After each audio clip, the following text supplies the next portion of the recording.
Yo, what's going on, guys? Welcome back to Bullony Basketball. I know it's been a few weeks. We've had some, stuff that we had to attend to. Kind of taking a break too, which we've been doing this for a while, so makes sense. But I'm here with Johnny. How's it going, Johnny? What's going on, everyone? Back and better than ever. The little break we took is nothing compared to what the NBA has been on their hiatus, so just trying to mimic them a little, except we're not going to be gone as long, so we're back and ready. Yeah, and we're getting close to the starting point for the actual season. It's just about like 3 weeks away now. So, we're going to have a lot of stuff to talk about once that gets going. But there's a few news stories that we have that came out recently. I think the first one that we'll talk about is more players ending up getting the virus, more players saying they're going to sit out. So, like players like Nikola Jokic, Malcolm Brogdon, Buddy Hield, all getting the virus. Players like Bradley Beal, Victor Oladipo deciding to sit out. What do you think? What do you make of all this? And do you think that the NBA is going to be a bit, crazy? Like it's not going to really seem like completely the NBA when it comes back. Yeah, I think that's kind of just given. There's no way that with everything we're dealing with that the NBA can be considered normal.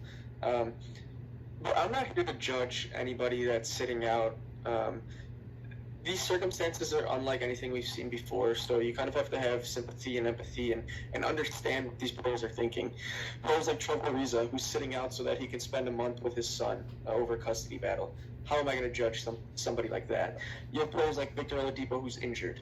You have players like Bradley Beal, who's doesn't want to risk getting injured. Players like Davis Bertans, who have a big contract year coming up, and once again don't want to risk getting injured because they know that their team has no chance to win this. But then you have the players who've gotten the virus. You got to have players like Nikola Jokic, who got it in Serbia, and it didn't seem like he was practicing social distancing or taking preventative measures. So the Nuggets, I'm sure, aren't very happy with that. They're currently working on getting him back to the United States. And you have players like Buddy Hield in the United States who have gotten it. There's no way to prevent everybody from getting it. Players are going to get it, and players have gotten it. That's just something we know.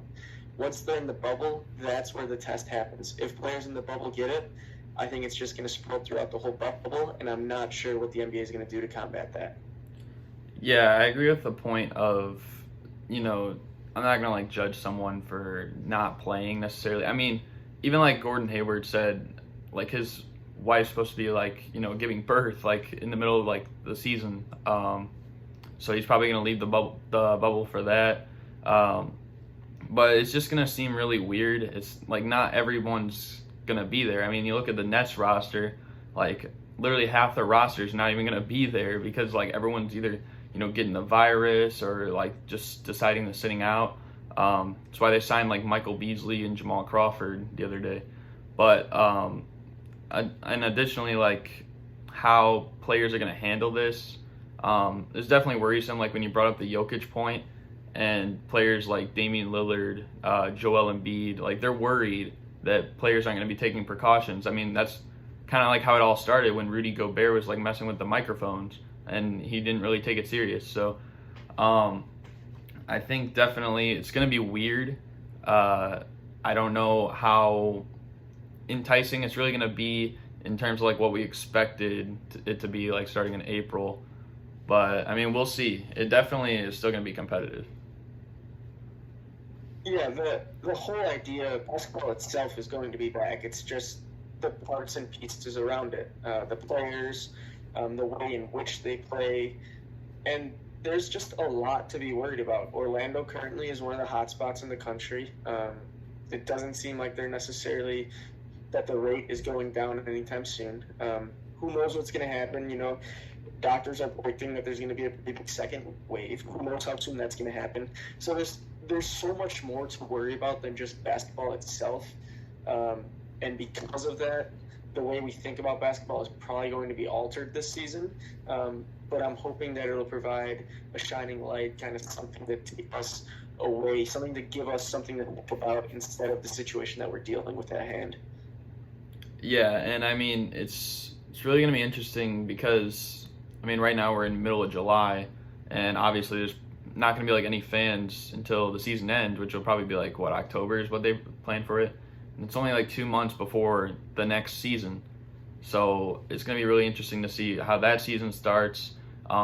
If there's just like no fans throughout the whole season, like that could be a possibility. And like how long it's going to last is like the big thing here. But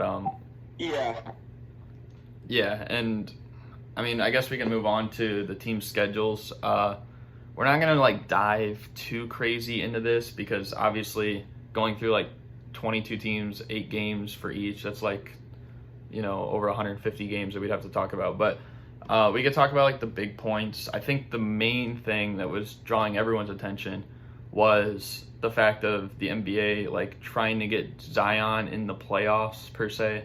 The Pelicans have like the easiest schedule, whereas a team like the Grizzlies has the hardest. But what do you think about this? Yeah, so on the surface, that's exactly how it seems, right? They judge the strength of schedule based on how teams have been playing up to this point. But there's 2 things that kind of aid the Grizzlies, that help the Grizzlies in this situation. One is that now every team that's in the bubble is going to be playing teams that are competitive for the most part. So that kind of hurts the Pelicans and helps the Grizzlies. And the other thing is you can't necessarily just look at it on the surface, because teams like the Bucks, they're going to have that 1 seed locked up very shortly. Do they play Giannis a lot? Do they rest their starters? Things like that are going to have implications on how hard the remaining schedule really is. So you're going to have to take everything with a grain of salt when you look at the schedules. Yeah, and I mean, we know, like, obviously, like, Kawhi usually does, like, load managing. I wouldn't be surprised if he plays only, like, maybe half the games, like, going into the playoffs. But another thing is the fact, I feel like a lot of people are really upset about this, but they don't realize that the Pelicans actually had, like, one of the easier schedules. Like, in my opinion, like, a team that really got screwed is probably Portland, because they had a top 5 easiest schedule, when the season got suspended. And then now they have like one of the 5 hardest schedules. Like that's going to be really tough to overcome. And I mean, yes, they are going to be healthy, but I mean, that's kind of unfortunate, like to be in that situation. Teams like the Raptors have a really hard schedule, which could benefit them, but it also could maybe drop them below the Celtics.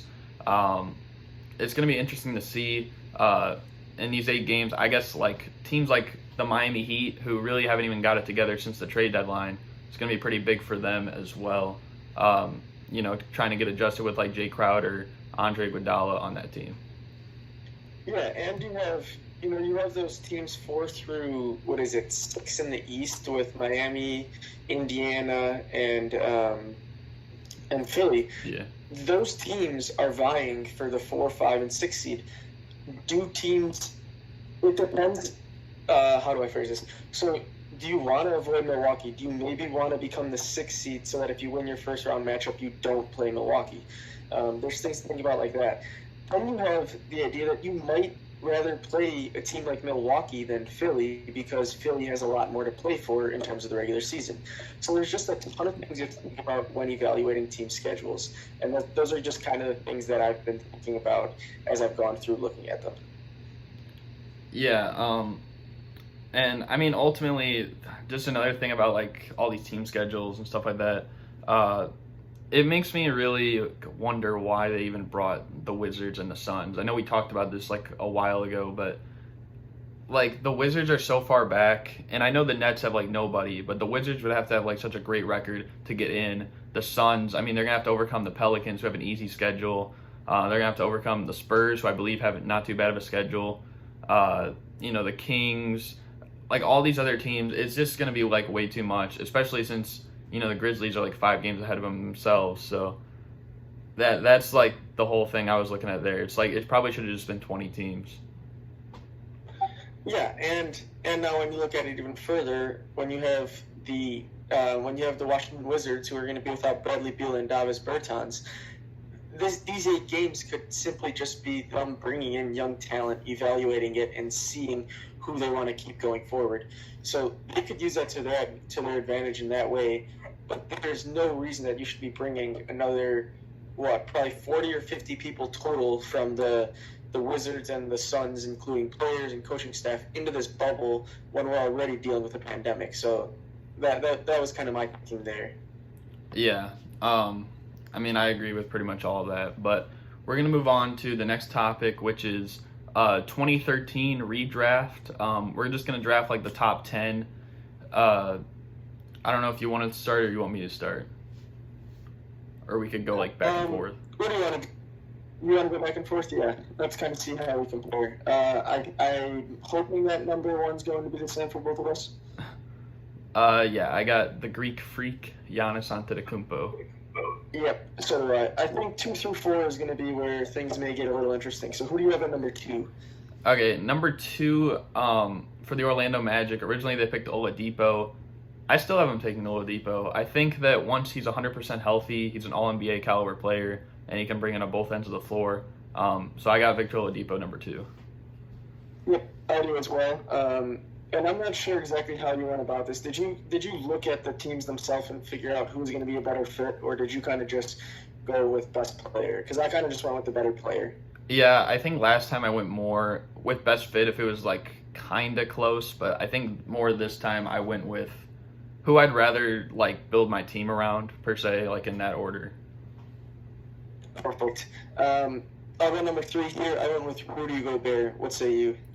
I actually didn't go with Gobert. Now, I think Gobert is great, and I'm going to say I have him 4, but I went CJ McCollum number 3. And I know he's never been an all-star, but personally, if I'm building a team around one of them, I probably build around CJ as opposed to Gobert. I think Gobert is one of those pieces, though, that you need to be like a contending team, though. Okay, so that means we flip 3-4. So I go Gobert, McCollum, you go McCollum, Gobert. Where do you go at number 5? Number 5 was hard. I think number 5 and 6 are really hard, and it's funny because they're both teammates, but I had Steven Adams going 5th. I have Steven Adams going 5th as well. Based on what you said, I'm assuming you have Dennis Schroeder at 6? Yep, I have Dennis Schroeder at 6 to the New Orleans Pelicans. Okay, interesting. Oh, sorry, go ahead and explain yourself. Oh, you want me to explain why? Oh, yeah, I thought that's kind of where you were headed. Okay, yeah. I don't know. I feel like Steven Adams, I mean, really, I guess there's no wrong option, I guess. I guess for a situation like this, I went more so with fit because the Suns originally picked Alex Len. And, I mean, picking a center would make sense in that case, so Steven Adams would be a good choice. It really could go either way, though. I mean, I'd say probably Schroeder is having the better year this year. I mean, he's playing like the 6th man of the year. So it could go either way. I don't think there's really any right or wrong answer. Yeah, I just thought it was interesting. I, too, went Steven Adams at 5, but I have Dennis Schroeder farther down the list, which we'll get to. You already said you had Dennis Schroeder 6. For me, 6 is Otto Porter Jr. I still think that he has some untapped potential. He could be, that 4th or 5th guy on your championship team. He could be that wing player. Clearly signed to a bigger contract than he deserves at the time being. Part of that's the Bulls being the Bulls. Part of that's being injuries. But I still have him slotted in at number 6. Yeah, I had Otto Porter number 7 going to the Kings. I think really, and I guess I'll just list the last 3. Tim Hardaway Jr. 8th, Robert Covington 9th, and Mason Plumlee 10. I feel like those guys are a notch below Otto Porter. Maybe you could argue Tim Hardaway Jr., but ultimately I don't really see like any of those other guys being close to him. And I know we rip Otto Porter Jr. sometimes, or at least I do, because we're Bulls fans and we got to give criticism to our own team sometimes. But I don't know what you went with for the rest of your list. Yeah, so after Otto Porter at 6, I have Robert Covington at 7. I think he's one of those pieces that's not flashy at all, but just contributing to a winning team. If you have a team, I'll just say the Lakers this year, put Robert Covington on there. He's the 3rd best player. He's not somebody that's going to be a superstar, and he's not somebody that you can build around as your 2nd best player. But he is just such a glue guy, one of the best glue guys we have in the league. So that was number 7. Number 8 is Tim Hardaway Jr. for me. I have him one spot spot ahead of Dennis Schroeder, who I have at 9. I just think that wing position is super important. He's a great shooter. That's kind of my rationale there. And at number 10, it was between KCP and Mason Plumlee, and I actually went with Kentavious Caldwell-Pope. I too think he's the better player, somebody that can shoot. He is a good defender. But once again, that's one of those that can go either way. Yeah, and I guess the thing, I mean, like I said, I'd pick like a guy I'd probably build around more. I mean, I don't know if you could build around Robert Covington, but I think just like what I said with Gobert, like he's probably a great piece that you'd want on a like contending team. Whereas Dennis Schroeder, I mean, I'm pretty sure we saw it in Atlanta. Didn't he average like just under 20 points a game and like 7 assists one year? Which is pretty good. I mean, there's not a lot of players that could do that like on this list. So that's why I had him where I did. Yeah, I can get behind that. And to be quite frank, to me, there's for sure one guy you can build around Giannis, maybe two. Maybe you can build around Victor Oladipo as your best player. But outside of that, everybody else is supporting cast, whether that's second best player and probably all the way to maybe the fourth or fifth best player on a team. Yeah, it still is amazing though, like how the draft is like way better than people thought. Because people thought this was gonna be worse in like 2000 when there was only like one, I believe like 2 All-Stars, like Kenyon Martin and Michael Redd, and they only made it once. But we already have like Giannis, who's on his way to be a Hall of Famer, Victor Oladipo, who, I mean, if he gets back 100% healthy, he could have a Hall of Fame career ahead of him. Maybe Rudy Gobert as well, but I don't know. That's definitely like a stronger class than what people thought going in. Yeah, it's always interesting to go back, years later and reevaluate how a draft turns out. We'll have to wait until the end to really figure out what happens. But, you have an all-time great in Giannis Antetokounmpo, and then it kind of depends on what those next 3 do with the rest of their career. Yeah. But we're going to progress here to the next one, which is the top 5 strongest NBA players ever.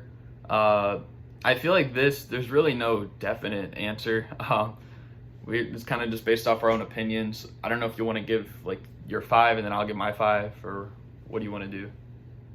Yeah, that's fine. We can do that. I went in no particular order, and I did go with all big guys on my list. Guys like LeBron are very strong, but I don't think he necessarily lines up with the 5 that I have listed. So I went with the Admiral, David Robinson, Alonzo Mourning, Shaquille O'Neal. He's not fat. He's just very strong and very big. Wilt Chamberlain, and then Dwight Howard. As you said, there's really not a right answer, and you can evaluate this in multiple ways, but I'm interested to see which way you went.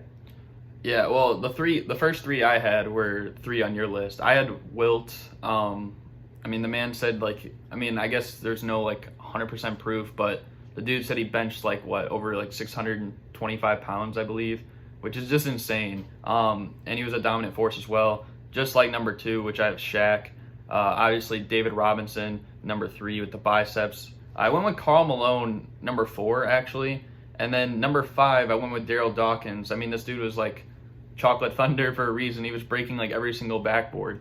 But I mean, like you said, guys like LeBron, guys like MJ, Russell Westbrook, Derrick Rose, Ben Wallace, like they're strong for their position. I don't know if they're necessarily like the strongest per se, though. Yeah, it kind of just gravitates towards big guys in this conversation. But always up for interpretation and seeing how people can interpret in different ways themselves.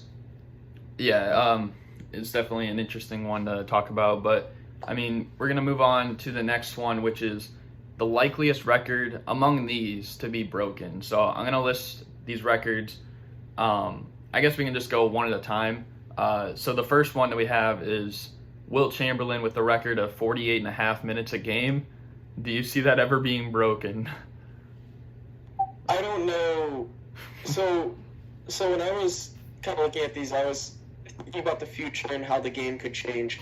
I don't know how the game becomes longer than 48 minutes. Yeah.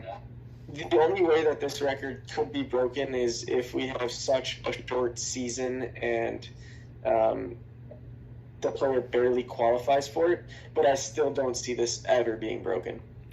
Yeah, I'm gonna put it simply, it'll never be broken. I can't see them extending a game that long.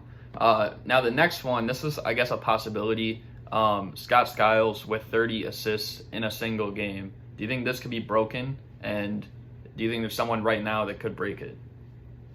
Yeah, I went with this as the most likely one to be broken. It never happened with Rondo in his prime, but I always thought that prime Rondo was a possibility to break it. In terms of players playing today, I don't really see somebody that screams to me that this is something that they could break. But in the future, I certainly see it as a possibility. To me, the most likely of the list of the ones that we're going to talk about. Yeah, I don't know. I mean, I think it could be broken. I put that it's possible to be broken, but I don't know if there's anyone right now that could break it. The one person I guess I'd give the best chance to would probably be Trae Young, considering he's already like near the top of the assists per game charts, and he's so young. So it's like he's gonna literally he's Trae Young, but he's gonna have like probably 12 years or so to have a realistic shot of breaking this record. So I think he could break it potentially. I just worry with Trae Young that, not that he's ball dominant, because that obviously helps, but that he shoots a lot. And I know he averages a decent amount of assists, but right now he's playing on a team that just has nobody else on it. So once he kind of gets that wing player to help, the ball's going to be out of his hands more often, and he's not going to really have the opportunity to control it as much. At least that's kind of the way I'm thinking about it. Yeah, that's a possibility for sure. But I don't know. I think he's definitely going to be able to. I think he'll definitely have, I'll say, multiple 20 assist games in his career. I'll go on the limb and say that. But we're gonna move on to the next one, which is Wilt Chamberlain averaging 50.4 points per game. Do you see anyone ever breaking this? And is there anyone right now that could? See, I also don't think that this is out of the realm of possibility. I don't think it's very likely at all. But there's another thing I was kind of thinking about the future of the game. What happens if they put a 4-point line in? I don't see it happening anytime soon, so I don't think that any current player will do it. But imagine a 4-point line for Steph Curry and Damian Lillard's career. Do they get to 50 points a game? Probably not. It's probably somewhere in the upper 30s. So it's still not a super likely thing to be broken, but I was just kind of thinking where the game's headed in the future, and that if they do add the 4-point line and possibly even a 5-point line, that this is a record that is at least reachable. Yeah, I don't know if there's anyone that could break it with how the rules are right now. I guess the best chance would probably have to be James Harden. I mean, he's averaging like 35 a game. Now, we've said before, like how we talked about how MJ would do like in this era. Now, if he was playing right now, I think there's a chance he could pass the 50 points per game. I don't think it's really that great either. I think he would average 40 points per game multiple seasons, but I don't know if he'd average 50. But I think that would be probably the best chance. But we're going to move on to the next one, which is total games played, and it's 1,611 games by Robert Parrish. Now, do you see anyone breaking this? So for context, this is basically playing 20 complete seasons at 82 games a season. And once again, looking to the future of the game, I see, if anything, that they shorten the regular season, not extend it. So that's kind of leading me to say no. But then in the same token, the game is becoming so much less physical that players are most likely going to have longer careers. So you could get somebody that could play 24 seasons, 25 seasons, with most of them being complete seasons, most of them playing around 80 to 82 games a season. And so then that is a possibility. So I wouldn't rule this one out either. Yeah, I said that it could be broken. I think there's a good chance it will get broken.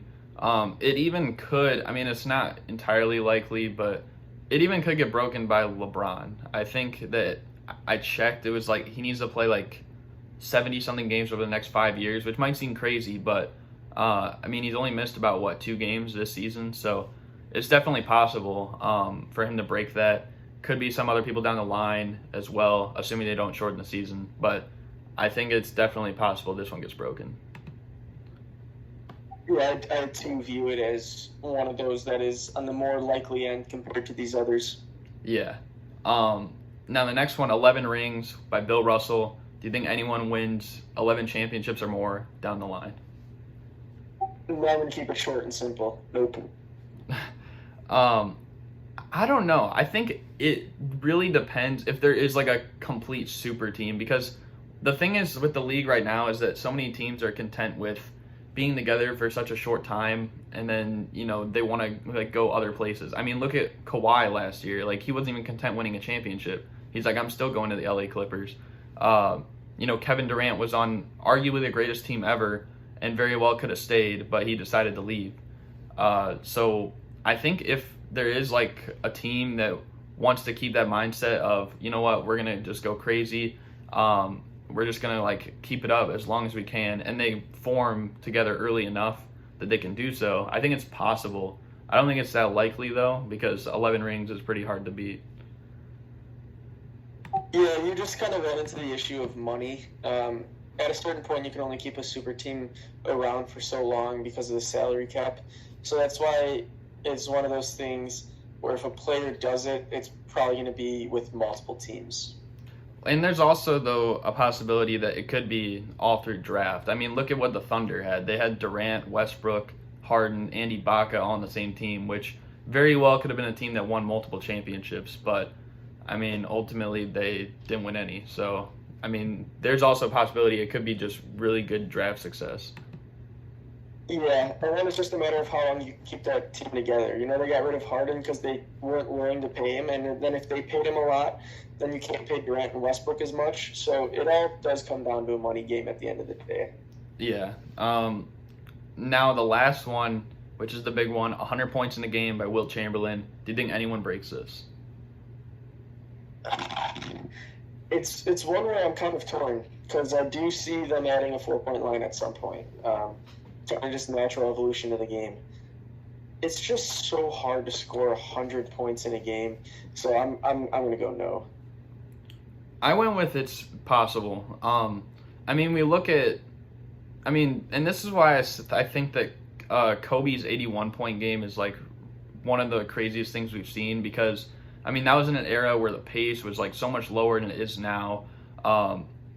And like probably one of the hardest eras as well. So, and with what he had around him, they basically were like, all up on him that whole game. So I think it's definitely possible if a player wanted to go off. I mean, we just saw Devin Booker scored 70 just a few years ago. Now, granted, they lost, but I mean, he still scored 70, and I think it's possible this could get broken. It's definitely, I mean, all of these are tough, really. None of these are easy. But yeah, I'm sorry. It's not something like where you look at these and you're like, oh, that's for sure going to be broken. We're kind of just assessing as to if it's even possible to be broken. Yeah. But we're gonna move on now to the next topic, which is Blake Griffin versus Kevin Love prime comparison. Who are you taking? I want to take Kevin Love. And it's not just because of numbers, because prime Kevin Love, I gave him 4 years. I'm not sure exactly which years. They were mid-Minnesota Timberwolves years, and he put up 24 and 14. Prime Blake was, once again, early Clippers. 21, 9, and 4 is what he put up.